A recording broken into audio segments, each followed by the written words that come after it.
I work as a management consultant. I have for about 17 or more years. My father, God bless him, is still trying to figure out what that means. I have worked actually with a couple of your sponsors, Deloitte and IBM, and other folks like Pricewaterhouse. So I've had a lot of fun, a lot of adventures, and as a result of that work, I'm going to be presenting some thoughts and ideas to share with you today. So I'd like to begin here at the beginning with my title and a quote, "If you build it, they will come." I suspect most or all of you, I think I have to keep my head this way, huh? I suspect that most or all of you are familiar with the quote, but it bears kind of going back to the source. So in 1989, Kevin Costner starred in a film called Field of Dreams. And he played an Iowa corn farmer called Ray Kinsella.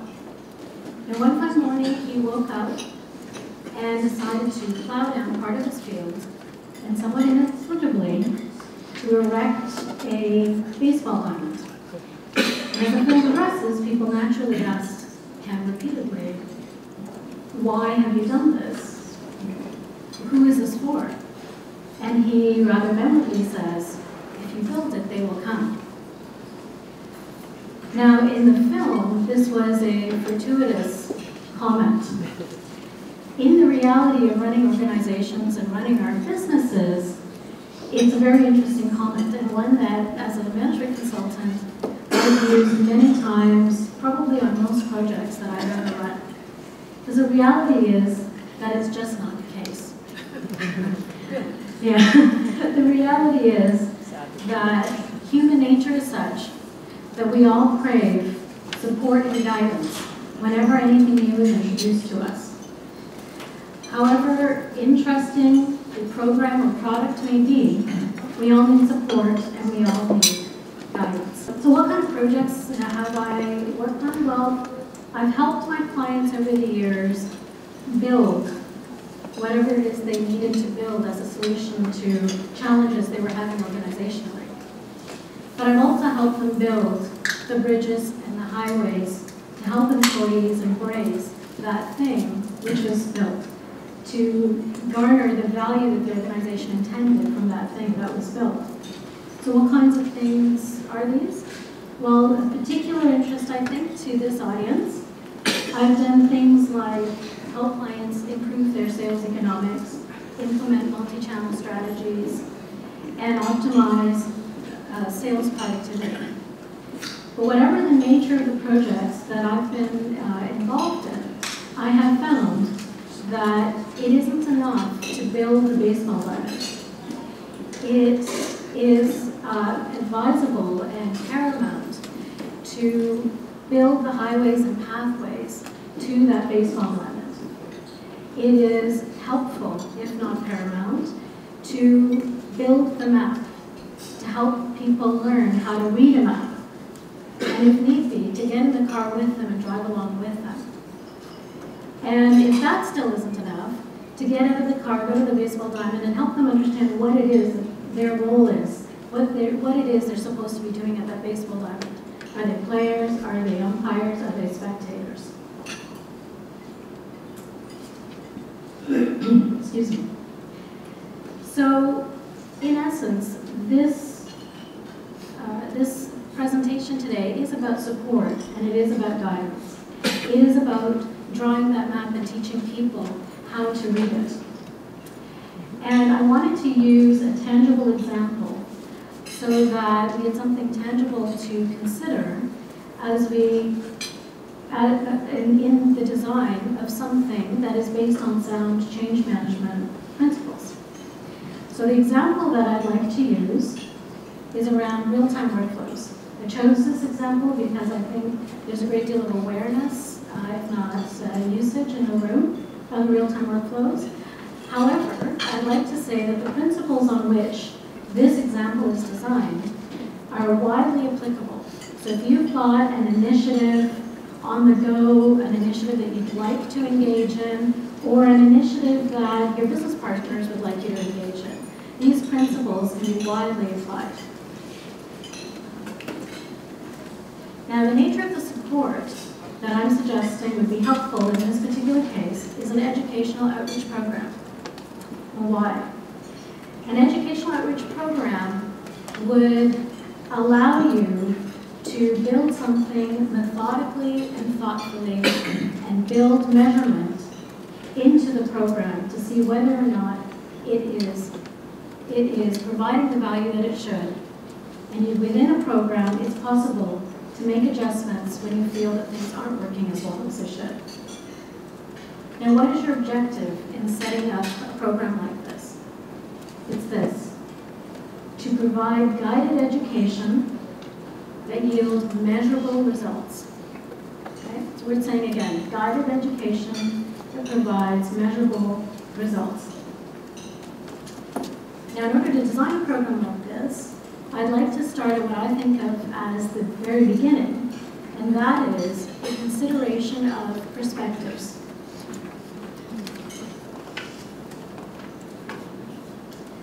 Just as a show of hands, does anybody recognize this date? No reason that you should. Does anyone recognize it? No reason you should.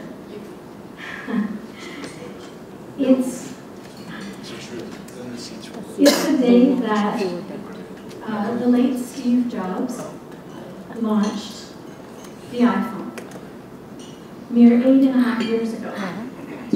Now, before we see the clip, Wendy has graciously offered to run a little video clip from that day's presentation. It's just 2 minutes in length. You know, his presentations were about an hour or plus in length, but this is just a clip of highlights. And I'd like to ask us to kind of notice a few things as we watch the clip. The first is, Steve Jobs was an excellent storyteller. I mean, he really made their products seem valuable and wonderful. The second thing is that he was very good at explaining the features on this new device and why they were kind of better than those of their predecessors. And thirdly, without saying it explicitly, he says that Apple has addressed the pain points of earlier devices, like, for example, BlackBerry. So with that, we'll run a clip. We're born with 10 of them. We're going to use our fingers. We're going to touch this with our fingers. Unlock the phone, I just take my finger and slide it across. All right, you want to see that again? Especially, I'm an artist right now. Well, how do I scroll through my list of artists? How do I do this? I just take my finger and I scroll.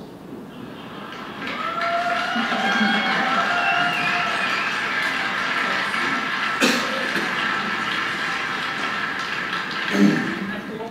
Let me show you something else. I just take my unit here and I turn it landscape mode. Oh, look what happens.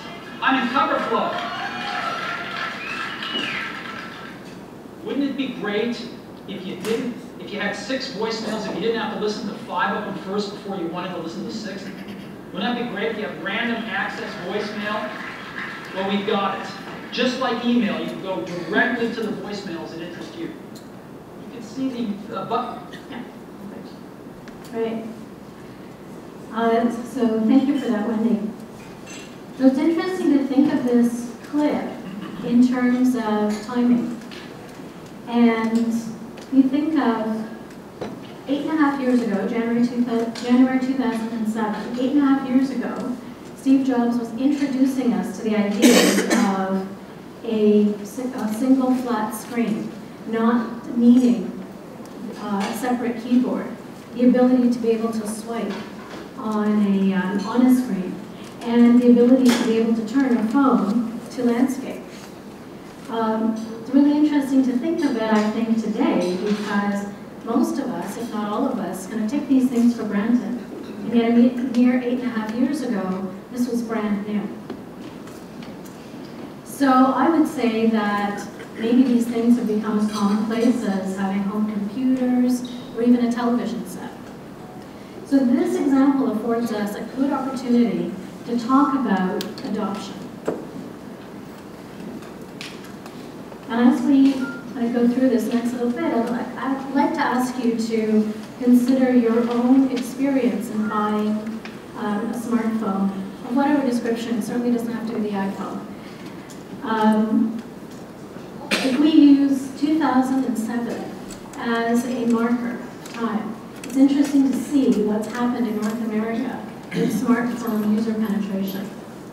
Right? In 2011, 29.3% of the total North American population was using smartphones. 2014, that number rose to 51.3%, so a little bit more than half. And in 2018, projected user penetration is expected to be 66.5%, so two-thirds, a little more than two-thirds of the population. Now it says something, a few interesting things about the nature of adoption. One is that adoption takes time. And the other is that while the rate of adoption slows down, it is possible to continue to grow your numbers of users. It is possible to do this. Now, I'd like to ask you then to consider your own smartphone purchase story. And if you're one of the folks who's decided not to, or haven't yet bought one, well, that's an adoption experience in and of itself. I will tell you that I don't have an iPhone, I have a Samsung phone. I am not an early adopter when it comes to technology. I'm one of those people who's interested.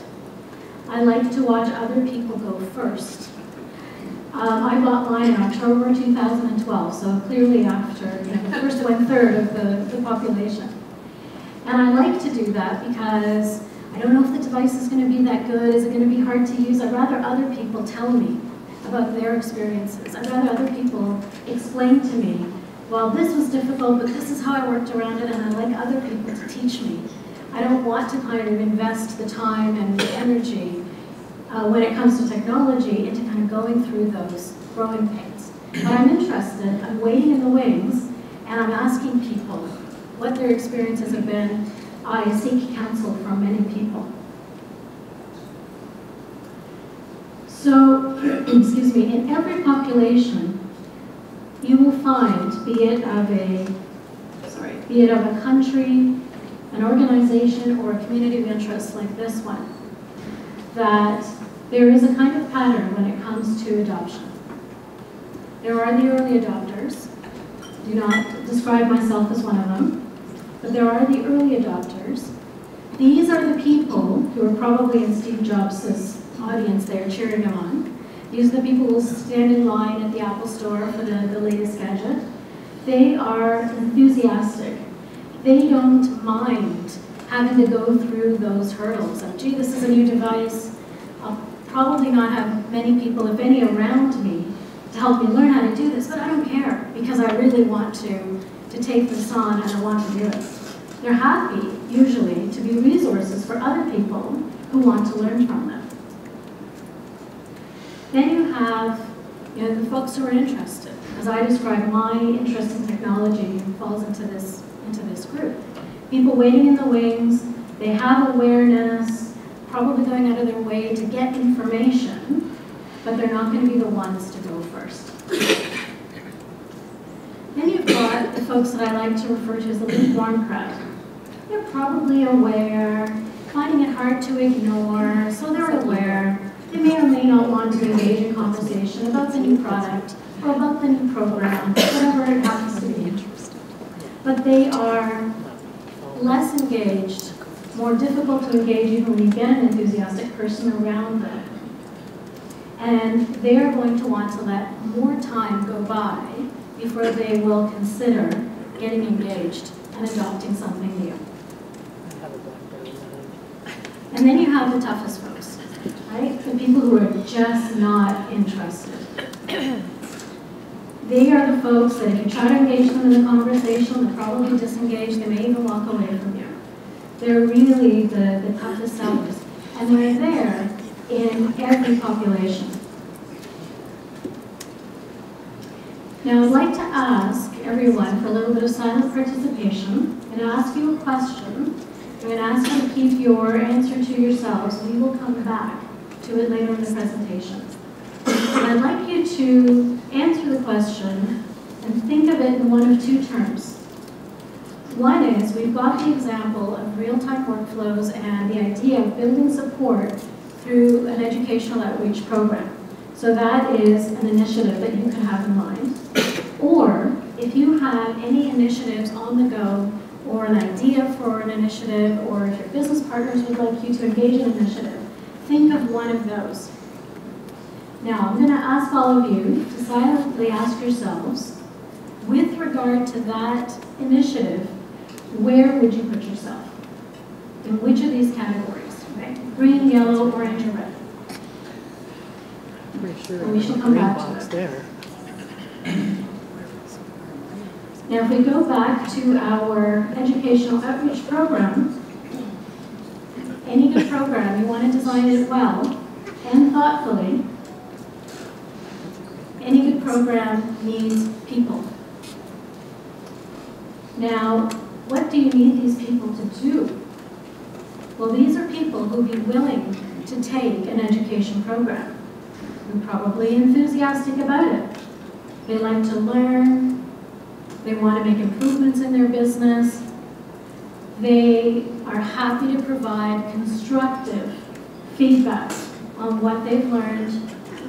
They're happy to really engage and collaborate on co-creating an excellent program. So this is the thing about perspectives and an important thing to sort of walk away with.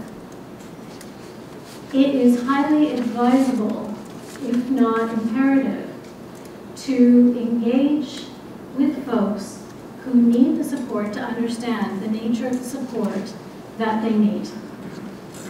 Do not underestimate the value of insights and intelligence that can be gathered when you engage with the folks that you are trying to help. The program that ultimately would be designed and built will reach a larger audience, add value to more people, and you're more likely to achieve a high degree of success. So now I'm sure you're not surprised to hear me say, where are you going to find these people? They'll go into your early adopter population. And they are out there. Some of them may need a little focusing, may need a little probing to realize who they are. But go out into your early adopter population. When you've identified them, look to the future and see them as people who could potentially become champions of the changes that you're trying to implement. And we can call them change champions. What is a change champion? Well, these are people who have taken the education, given you good feedback so that you've built an even better program, and they've gone out into their respective businesses and implemented what they've learned. They are happy to be resources to other people who want to make changes and to similarly see improvements, measurable gains inside of their businesses. Excuse me, they are willing to become resources to those others who would like to learn. So what's next? My suggestion is create a pilot program. Take your educational program, run it through like a pilot. Why? It gives you the opportunity to engage in a very productive cycle, which is that of build, test, and make improvements. It is an efficient, effective way to build an educational program that will have incorporated the constructive feedback of the people who are your initial participants. How? So to give you an example of how you could build an educational program, here are some steps that could be taken. Collectively, so with your change champions, determine how to prioritize your workflows. Which group of workflows need to be taught first, second, etc. Collectively, determine how to deliver that education. Technology has enabled many modes of educational delivery in this day and age. So you can do on-demand webinars, on-demand videos, and of course, traditional in-class training. So collectively figure out what will work for the largest population. Then execute the sessions, see how they go, both in terms of the media through which they're delivered, as well as the content. Gather your feedback and refine as necessary. I've never heard of a pilot project in the world that hasn't needed refinement, and that really is the whole point. So don't be afraid to make changes and make it better. Now, these are your folks who are enthusiastic. And so ask your change champions to go out into their businesses and implement what they've learned through the educational outreach program. Be prepared when you design this pilot. Be prepared to collect data throughout your pilot period. So the group should collectively determine a time frame for measurement. So let's say, for example, a set of workflows is designed to yield results in 6 months, in 2 quarters. So then make your period of measurement those 6 months. And if they're designed to yield results in a year, then stipulate a time frame for measurement that is 12 months in duration. And be prepared to collect data in a methodical fashion. Qualitative and quantitative measures, put them in place and collect your data on them. Share your success stories with one another, those who are participating in the pilot. Be prepared to share in the success stories. Now, the path or the journey to success is never a simple one or an easy one. It's always complex. Because the journey always has its bad weather, its good weather, its hurdles, its barriers to overcome. The difference really between a journey that ends in success and one that doesn't is those undertaking the journey have the commitment and the resilience to keep at it. So all of those journeys with their ups and downs result in success. Capture those stories and those anecdotes. And it's a good idea to create a repository of this information, because you know what I'm going to say next. Communicate with market. A great way for people to understand the benefits of the pilot, especially those folks like me who are in that interested population, who are waiting in the wings and want to know what's happening. Create phase 1, what I would call phase 1 of a marketing and communications program that says, hey, we're launching a pilot. These are the folks we're going to be following over the next 6 months or 12 months. And stay tuned, because we're going to be sharing their stories of their ups and downs and how they overcame hurdles and how they created success in their businesses. What next? You won't be surprised to hear me say that you reach out to your next target audience, your interested folks. These are folks that if you've done the communication and marketing program, these are the folks who have been waiting in the wings, and they've wanted to know, how did that go for someone else? They'd like to know that I will have resources to go to the other people who will be willing to share their experiences and from whom I can learn. And at every stage, be willing to share feedback, even if the feedback seems really ugly, because it's only then that improvements can be made to the overall program. So leverage the credibility of the educational outreach program in reaching out to this next segment of the population. You have the experiences of your change champions now to leverage. Now, interestingly enough, and this I've seen also happen time and time again over projects, especially ones that are more than 1 plus years, more than a few months in duration, is that among the interested group, while everyone may not want to identify themselves as change champions, there will be some people that once they've undertaken the program and implemented changes successfully, that they themselves will also want to identify themselves as champions of change who want to become resources. And so the network of people will grow. And as your change champions proliferate in number, they can spread the word and continue to help that population that is the tougher population, the tougher crowds, right? Your lukewarm folks and your not interested folks.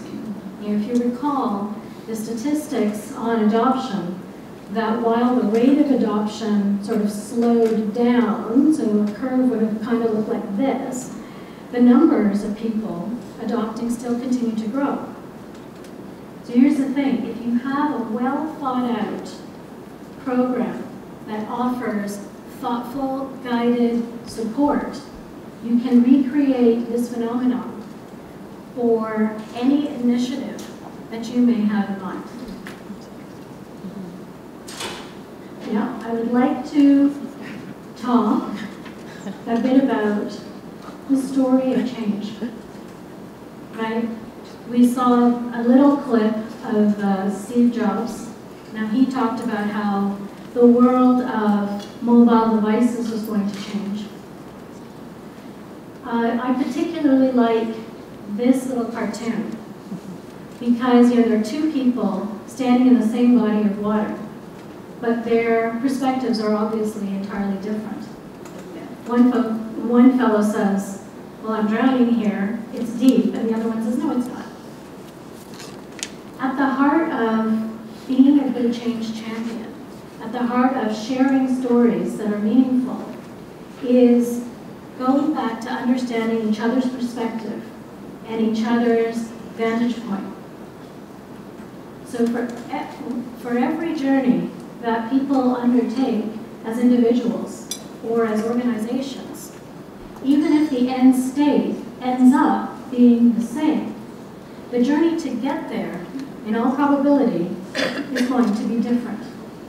Do not underestimate the value of the particular journey you as an individual or you as an organization have undertaken. This is why. For all the ups, there are always downs in any kind of implementation that you're going to make. And there's great value in understanding and sharing with others, how did I overcome that barrier? How did I overcome that hurdle? And for every hurdle that has been overcome, every rainstorm that has been weathered, there are small wins. It is very rare to leap from A to Z with one big win. People sometimes think of it that way, but there are always small victories along the way that should be shared because there are rich lessons to be learned from that. And there's also comfort for people who are undertaking the journey after you have. So, important to consider in your interactions with other folks is to be empathetic and to consider the other's vantage point. I remember one of my former bosses, her favorite thing to say was, what's a pebble to me may be a boulder to you. This is my life with my husband. Everything I say to him is that he treats as a big boulder. But frankly, and not that I'm defending her husband, but it is a legitimate vantage point to see something differently than someone else. Now I'd like to end on two notes. I'd like to take us back to that question that I asked earlier. If you have a particular initiative in mind, where would you put yourself in the population segment? Not interested, lukewarm, early adopter, interested. And I'd like you to consider, going back to the marketing and communications program that I mentioned, that there will be a collection of stories happening. And so let's say with the real-time workflows and the educational outreach program, that a repository of stories have been collected. And one of the stories sounds like this. In the last 12 months, I have experienced a 20% cost differential, a 30% reduction in administrative hours, 10% increase in new business, a 25% reduction in response time to warm referrals, a 50% increase in conversion rates of warm referrals to closed business. And overall, my customer service levels have improved, I know, because I'm getting that feedback. Now, I'll further ask you that as more people are adopting and telling stories of this kind, do you want to be one of the people who ends up kind of on the fringes, still in the yellow, orange, red categories? However, now you'll be sort of more relatively on the fringe as the population of adopters grows. Okay, final thought on that note, opportunities. I began with a quote from a film. I'll end with a quote from a film, one of my favorites. Our lives are defined by opportunities, even the ones we miss. So thank you very much, all of you, for your attention. The principles on which the educational program, outreach program was designed are summarized in the handout that we're going to be reviewing at the workshop at 2:30.